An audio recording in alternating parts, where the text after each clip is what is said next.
Ինչ եղանակով վճարեմ կանխավճարը կառուցապատողին ռիսկերից խուսափելու համար։ Ողջույն, ես փաստաբան Տիգրան Գրիգորյանն եմ։ Դու ունես իրավունք։ Իմ հեղինակային նոր նախագծի շրջանակներում պարզաբանելու եմ իրավունքի հարցեր, առավել պարզ ու ընկալելի լեզվով, կոնկրետ ու կիրառելի բանաձևերով։ Տեսնենք, թե ինչ է նախատեսում օրենքն այս պարագայում, որից հետո առավել մատչելի կմեկնաբանեմ դրույթները։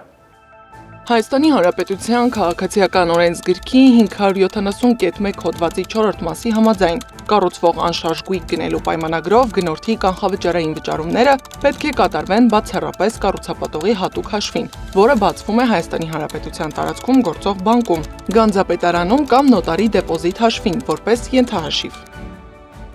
Սա նշանակում է, որ կառուցապատողին փոխանցվող բոլոր վճարները պետք է կատարեն այդ նպատակով բացված հատուկ հաշվեհամարին,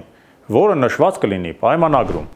Կառուցապատողը չի կարող ազատորեն տնօրինել քո կողմից այդ հատուկ հաշվին կատարված վճարումները։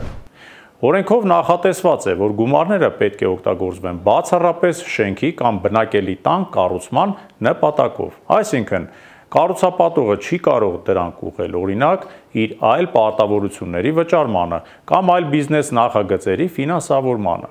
Սա արվում է, որպեսզի քո վճարած գումարները չվտանգվեն մինչև շինարարության ավարտը։ Կառուցապատողի այլ հաշիվները կամ այլ եղանակներով արված փոխանցումները չեն դիտարկում որպես գնման իրավունքի ձեռքբերման ուղղված վճարներ։ Եվ անբարեխիղճ կառուցապատողի կամ այլ խնդիրների առաջացման արդյունքում դու կարող ես զրկվել գույքի նկատմամբ քո իրավունքից, չկարողանալով ապացուցել, որ վճարումներն արվել են հենց այդ նպատակով։ Գործի դիր օրենքը, դու ունես իրավունք։